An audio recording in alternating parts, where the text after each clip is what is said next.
बाजीद बस्तम, एक ऐसा नाम जिन्होंने इश्क इलाही की इंतहा को छुआ, यहाँ तक कि खुद को ही भूल गए। आप ईरान के एक छोटे से कस्बे बस्तम में पैदा हुए। बचपन ही से आपके दिल में दीन और अल्लाह की मोहब्बत का चिराग रोशन था।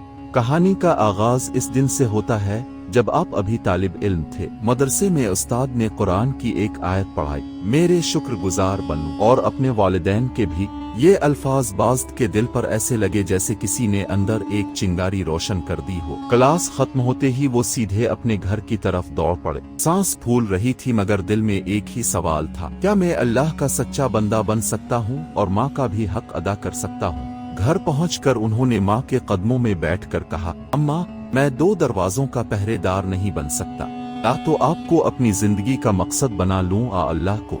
ये सुनकर माँ खामोश हो गईं, उनकी आंखों में आंसू भर आए। फिर उन्होंने आसमान की तरफ हाथ उठाए और दिल से दुआ की, या अल्लाह, मेरा बेटा तेरी राह में ऐसा फना हो जाए कि खुद को भूल जाए, उसकी जिंदगी का हर लम्हा तेरे लिए कुर्बान हो।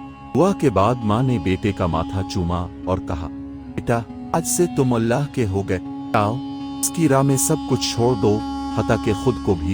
ये वो लम्हा था जब बाज़द का सफर शुरू हुआ, एक ऐसा सफर जिसका कोई दुनियावी मकसद न था, एक तलाश अल्लाह की कुर्बत। 35 साल तक अपने शहरों, बियाबानों, पहाड़ों और जंगलों में घूम घूम कर अपने रब को तलाश किया।